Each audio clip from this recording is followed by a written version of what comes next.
If you're going to achieve a goal, you have to stick with it. And that's the thing.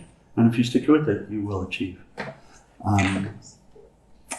Kartikeya, would you please read the wisdom saying back there from Yanamata?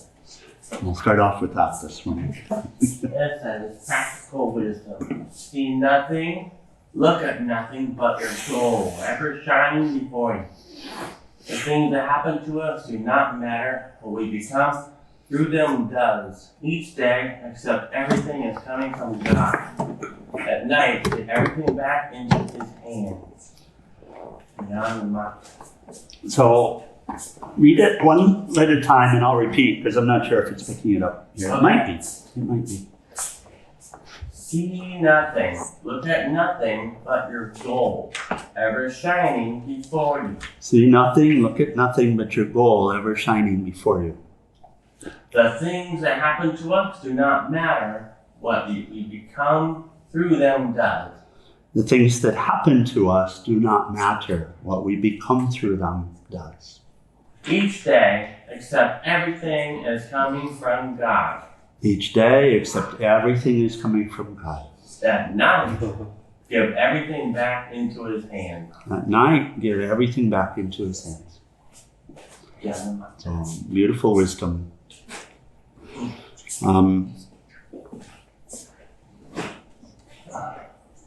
So the goal, what is the goal?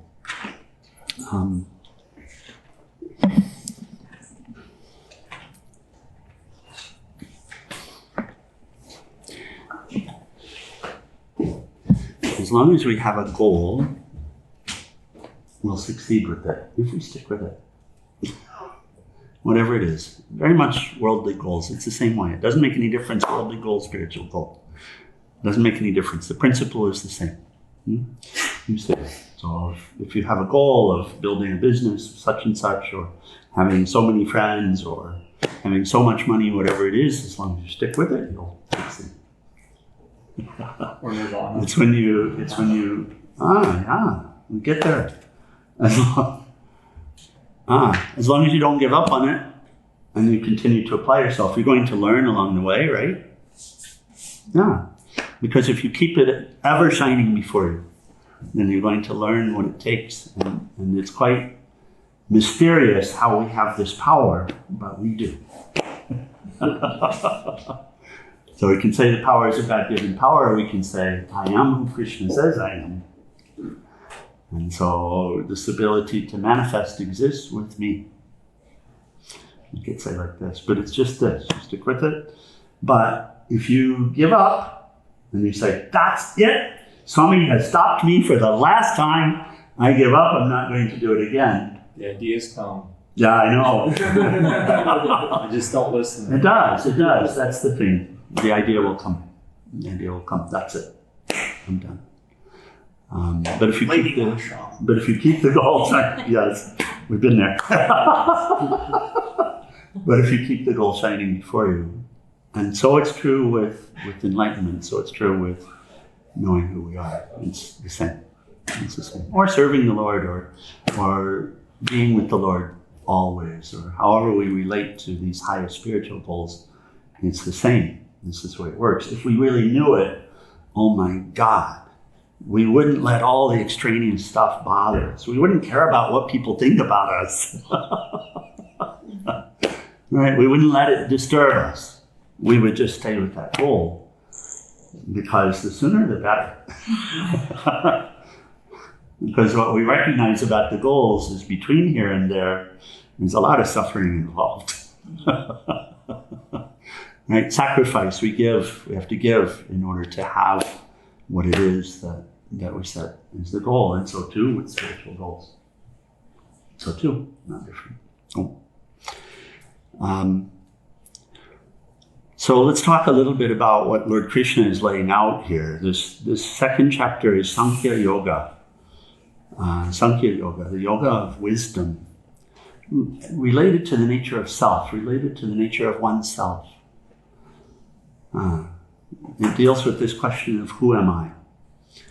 And of course, Lord Krishna also has this intention, and I would share the number one intention, the number one goal, the number one thing that Lord always wants is, since our suffering, since our problem is related to continually forgetting who we are, then the number one thing is going to be to not forget who we are. Because in not forgetting who we are, even for a moment, is the living in the natural state.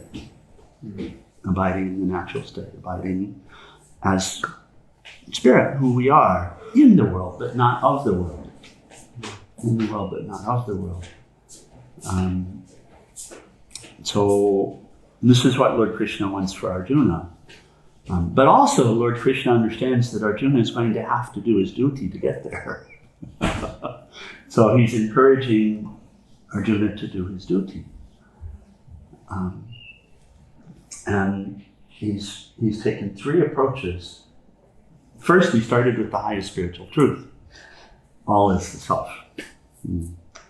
That the immortality of self, he starts there, right? Really, where he starts is a step before that. Shut up and listen, he says.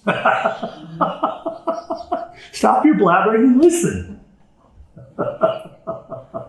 And this is kind of what we deal with the drama and everything else. Is the mind will start blabbering. In order to learn something, though, we have to listen. Right? We have to listen. Learning starts with listening, and learning nature of self, it starts with shravana, listening. Shravana, manana, contemplating. Nididhyasana, living as if it's true. This is how the truth is learned. These three steps. It's actually how anything is learned. So we start with listening, we start with shravana. What we're doing in the drama is you're listening for the beat. You're not creating anything, you're listening for it. And actually what we call creating a divine life is going to be listening to what's already here, but what's so deep that we let it get covered up. Right? So we learn to listen deeper and deeper and deeper. So when Swami stops you and say, we stopped listening for a moment. We started creating. And that's what Arjuna is doing in chapter 1, the Yoga of the Grief of Arjuna. He forgot who he was with. He'd made a point of very specifically selecting. And by the way, this is true for all of us that have any motivation at all towards divine life. At some point, we remembered, the Lord is in the heart. The Lord is here. At some point we remembered, but then we get caught up and we forget. And this is what happened with Arjuna. And he forgot completely, and so do we. So, and how? Well, the still predominant or dominant, even if it's not the primary feeling that I am this body, that I am alone and incomplete and separate feeling. And then something happens. And then self-defense mechanisms or the desires that we have, they'll assert again, and the protection mechanisms will come, and fear or grief or anger, whatever it is. And this is what Arjuna experiences. And then we look and see what happens is Arjuna forgets everything, and he starts blabbering. It's his own made-up stuff about what he's seeing in the battlefield. My uncle. Well, my uncle is not somebody else's uncle. That's my uncle. It's a very personal story that we get into, right? Just related to the flesh. It doesn't have anything to do with what's really here. And he goes on, and so Lord Krishna begins the teaching by saying, "Shut up." But he says it in a beautiful way. He says, "Come on, dear prince, you're better than this. Don't lose yourself to this. You're not worthy of it. Or it's not worthy of you, this line that you're on." And then he speaks of the nature of self as being immortal. And these famous lines, water cannot wet it, fire cannot burn it, a knife cannot cut it. All of these lines we get. So just a few days ago. Let's come back to these this morning and take a little bit of time with it. There was a suggestion made. It's a beautiful text We won't pull the text out, but we'll use the approach to help see if we can grasp. So what Lord Krishna has done is he's laid out the highest philosophy. The highest philosophy. There's not one higher. He's laid out Advaita Vedanta, the non-dual philosophy, when he says all is the self. This is the non-dual. And he's also laid out in front of us that we are not what we take ourselves to be. And he's told us something about who we are. We are immortal. Nothing here can hurt us. And he's using this term, which translates to capital S, self. So, universal self. That's a hard one to touch, to grasp. It's also a very simple concept. It's a very simple concept that gets lost within us. And we'll take a little time this morning just to relate to the simple concept. There's a text, and simple concept is I am not this body. I am not this body, and I am not these thoughts, and I am not these desires, and I am not the things that are happening here, and I am not affected by the things that are happening here. It's a simple concept, but it gets lost easily. Something just has to happen. So we'll come back to the philosophy and take a little bit of time this morning and see if we can have a better relationship with this I that Lord Krishna is talking about. And then from here on in the Gita, Lord Krishna starts to teach yoga. He's laid out the philosophy. There's no higher philosophy to lay out. He's already told us who we are. Our issue is twofold. We don't understand it, and we're not living as if we are that. So we don't really grok it. We don't really understand what he's saying. The more we do begin to understand it, then the motivation to live it becomes stronger. But also, what does that mean? We're living in a way where we're not reinforcing what he's sharing with us. So, highest philosophy is here, and then he'll start to teach us how to know it, how to understand it, and how to experience it in our daily lives. So that's really the rest of the teaching of the Bhagavad Gita, and in a great level of depth. So starting with Sloka 40, which is coming up, we just completed Sloka 38 in the second chapter. So there's a little text given to us from Shankaracharya, or one of the Shankaracharyas, called Drigdrishya Viveka. And it's Viveka is inquiry or discernment.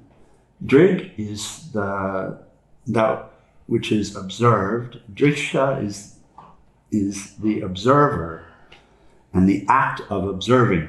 So meaning discernment between what is seen or what is observed and who it is that's observing it, and the process of observing. Does that make sense? Mm-hmm. So it's an exploration of how to recognize the difference between what's seen and who's seeing it. And so we'll explore a little bit this morning. 3 levels, very straightforward. When we start, it's so simple, it's like kindergarten stuff, so let it be, just go along with it. Don't try to overthink it.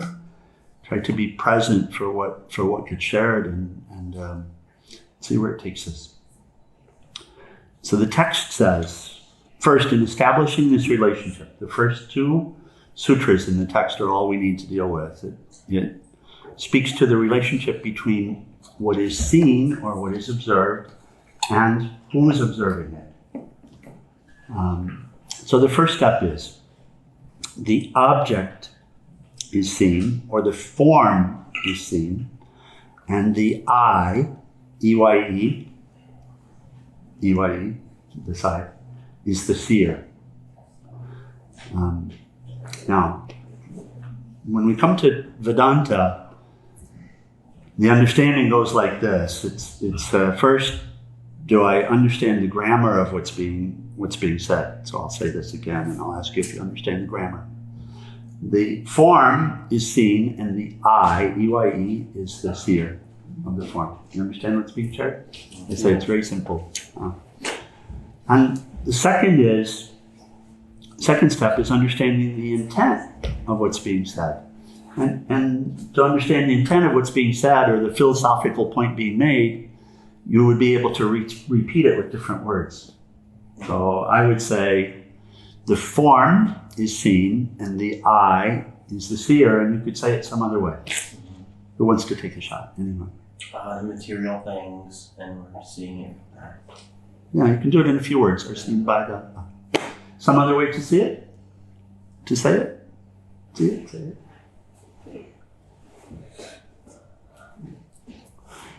This I sees the form. Forms. Okay. Third, and then the third question, the third way of understanding, deeper still, is it practical understanding? Is it in alignment with your own experience? Is there any conflict that comes up when they say the form is seen and the I is seeing it? See, this one's pretty straightforward. Probably not, right? So you can say it's your lived experience. Okay. So, very cool. How many forms are there?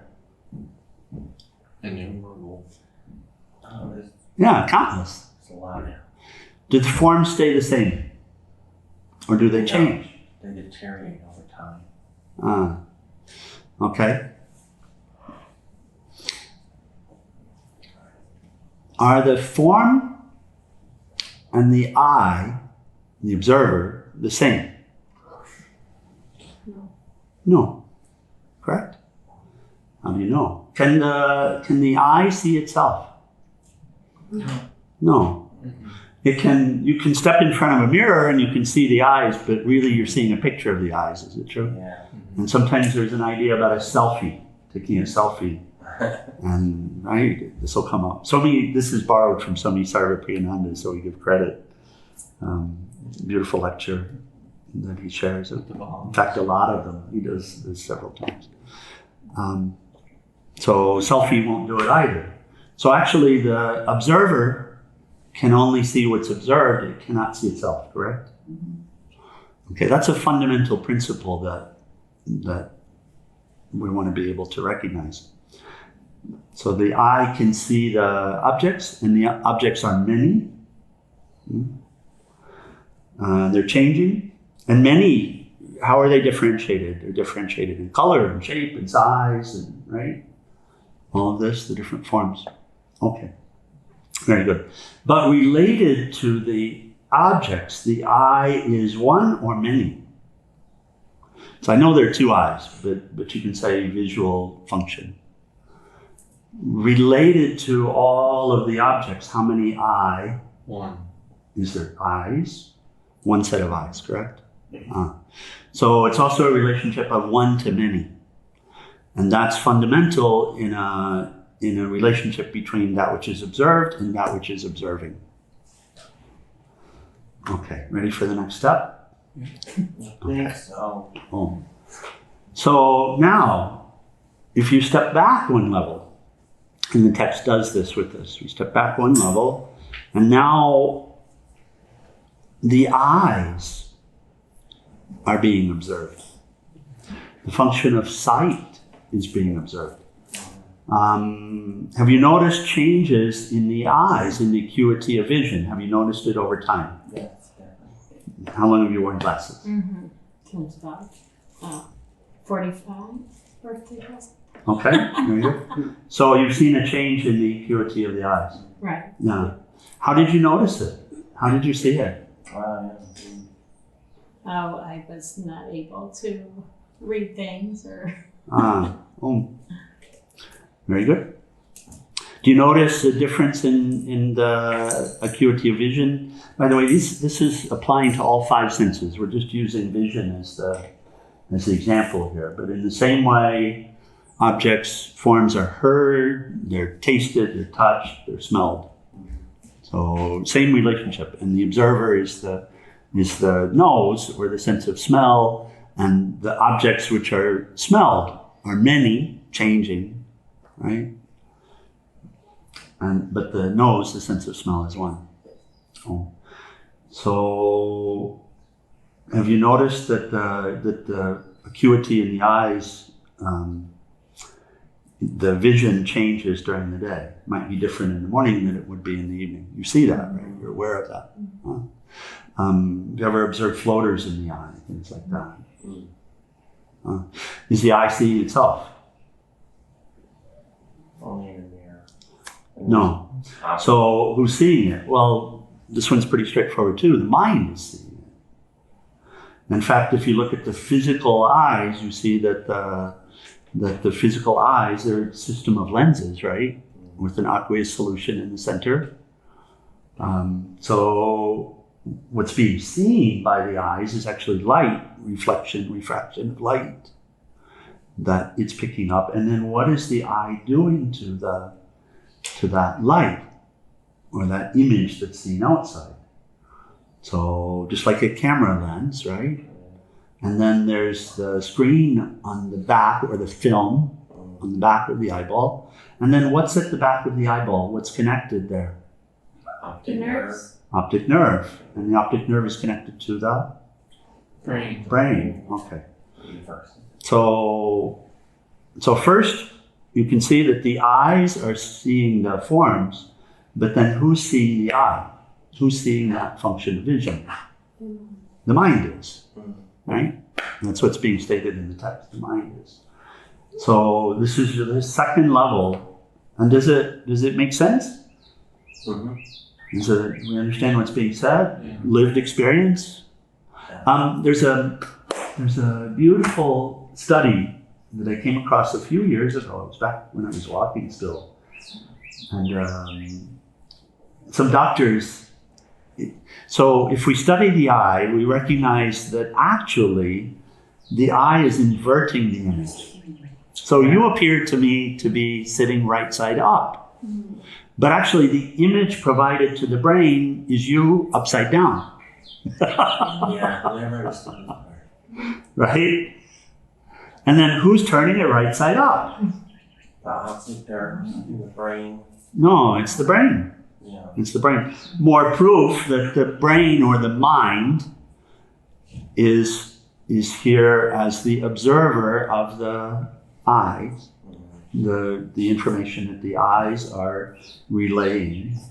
So these doctors thought it would be interesting to put people in inversion tables and work with this and see if you were put in an inversion table, what would the mind do with the image? So if you're in an inversion table, first of all, what have you got? You've got an image that's right side up. And then the eye is turning it upside down. And the mind is turning it right side up. And then let's put you upside down and see what happens.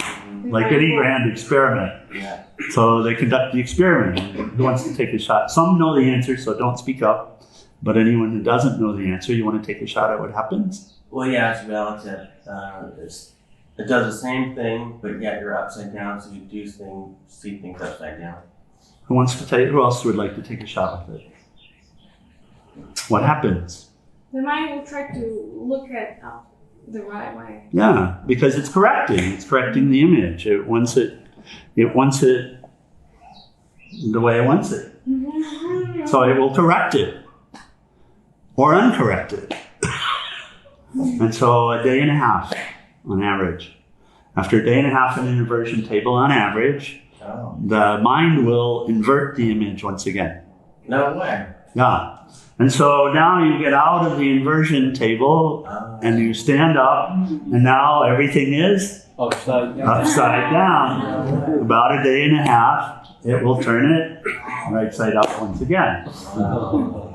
So it's pretty good proof that the second level is correct, that the mind is seeing the eyes. Now, here's the third.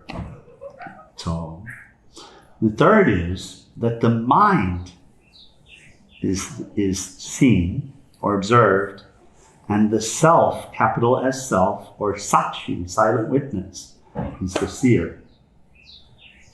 This is where it gets very interesting. So just stay with it to understand what's being shared. That the mind is seen, and the self, capital S self, Sakshi, silent witness, witness consciousness. One without a second. You see. So you might say, not my lived experience yet. It's okay. But if you understand what's being shared. Yeah. Sakshi is the word. Sakshi is the Sanskrit word. Witness consciousness. Which is also called the I, or the capital S self, like this. But witness consciousness is a literal witnessing and of the nature of consciousness. So, what about the mind? How many forms does the mind take? Wow.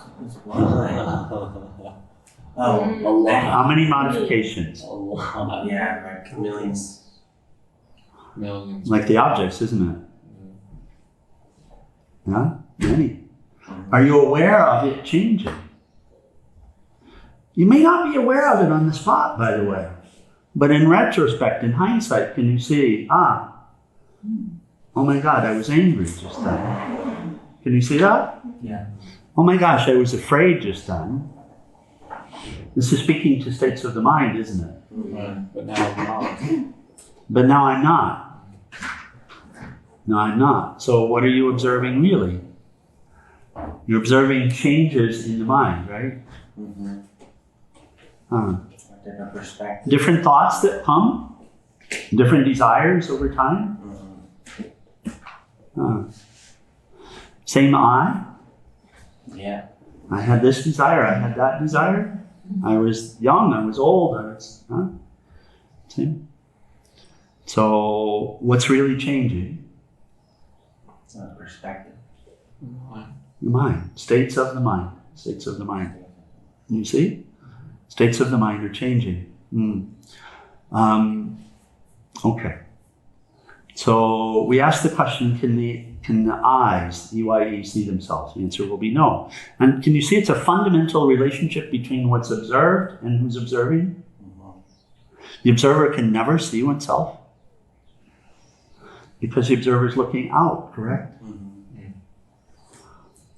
And seeing objects that are different, objects that are changing, etc., etc. So the first level, the shared is the external objects, the external forms, and the eyes. And related to the external forms, the eyes are one. Right? And the external forms are countless, many. And then we take one more step back, and we take the step to the eyes themselves. So we know that the eyes can't see themselves. So we apply that. And we know, we have physical evidence that actually the eyes are not the seer, that the mind is interpreting what the eyes are providing. Huh?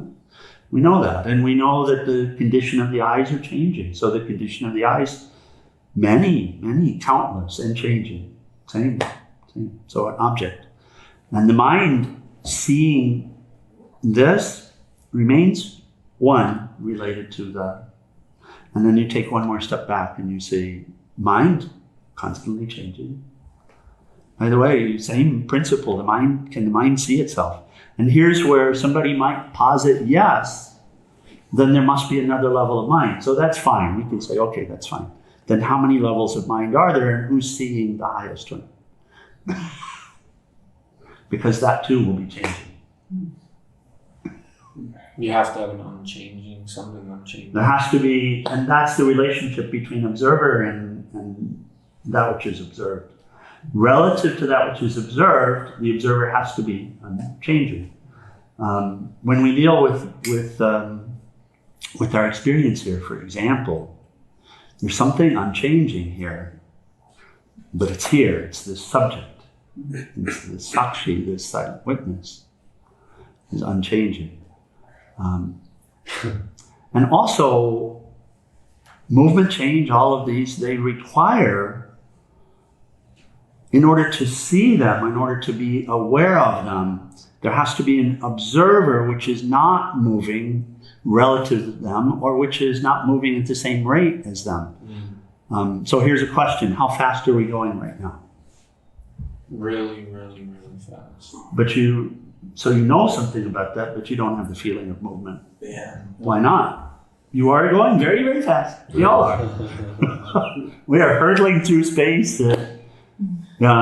Physicists know the numbers. Swami forgets. We don't have the feeling because we're all moving together. Because we're all moving together, because the perspective here is a relative perspective, relative to you, relative to the earth, relative to everything else. We're all going at the same speed. So we don't see the change, even though the change is constant. Right. But for you to see the change in the mind, the change in mental states, then you have to be unchanging relative to that which is changing. It's the only way you can see it. So unraveling the great mystery of the self, the capital S self.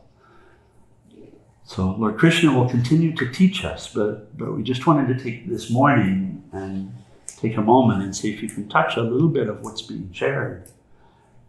He's saying the I, the self, who you really are. You're not the thoughts. You're observing the thoughts.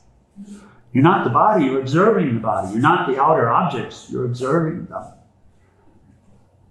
And you are the observer, Sakshi, silent witness. It catches a little bit, doesn't it? Yeah. You are that observer, the silent witness. You are unchanging. You are one without a second. You are eternal. Nothing here can affect. If even the states of mind don't affect you, then what here could possibly affect you? Things here can affect the state of the mind, but they can't affect the observer. They can't affect that from which the mind arises, that from which the desires arise. In the Upanishads we get how to know that, or how to know I, is not the object seen, it's the seer of the object. So it's turning everything around and coming back in and recognizing the same principle here is everywhere. So it's not what is seen, it's not what is smelled, it's that which smells it, that which is aware of it. It's not what you're aware of, it's awareness itself. And so we say mysterious, it's only mysterious to the senses. It's only mysterious to the mind. Because the mind is not seeing itself, and therefore the mind is also not seeing what's underlying it. But what's underlying it is seeing all. Hariom Tatsat. So how do we practice this throughout the day? That's the rest of the Geeta. Perfect setup for tomorrow morning. We practice it, but we do practice it. This is what's called spiritual life, living as if we do practice it. One of the things we do is we come to satsang in the mornings, or if we can't physically get to a satsang, we read these wisdom texts and we contemplate them and consider them, and we consider how to put what we learn in practice during the day. How to practice. So already Lord Krishna has told us, the one who is undisturbed by the things that happen here, he says everything changes, right? And we'll come back to this practice of yoga. Everything changes, he says. So therefore, and we know it's going to change, right? Whatever's terrible right now, it won't last that long. Everything changes. Whatever's good now, it won't last that long. Everything changes. So therefore, be steady. And there's a practice of being steady. Equanimity of mind, cultivating sama. Sama is steadiness of mind, balanced mind. So, and we can just practice it even right here, right now. We can say to ourselves, the next time such and such happens, I will not let it disturb me. And you can take a firm resolve about it, and then you see. And as long as you hold to the resolve, as long as you hold to the goal, you will be successful at some point. It will not disturb you any longer. You just have to not give up. And not say, Swami's yelling at me again, I'm not going to do this anymore. You stay with it. That's called abhyasa yoga. Abhyasa yoga, abhyasa means constant practice. You just don't give up. When you recognize something to be true, but it doesn't seem to be your lived experience, then you say, okay, I'm pretty sure that's truth. It doesn't seem like it to me, but I'm going to accept it as truth and live it. I'll find some way to get there. And so I shall, and whenever you say I shall, then this. But we come back to step by step, really, in terms of what Lord Krishna is walking us through. Okay. So we close with the final prayers and arti. It's a good contemplation today, yes? Yeah. This is a good seed to be with today and to reflect on through the day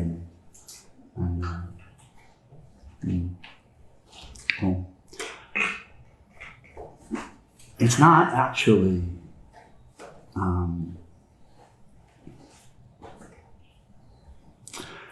the seed is not sowing separation, the seed is sowing union. Through recognizing what it is that's really here, the more and more we recognize it brings a divinity and a presence of love into the lives in an undisturbed fashion. So, but we'll come back. We keep coming back. We must do. Okay. Page 174. Om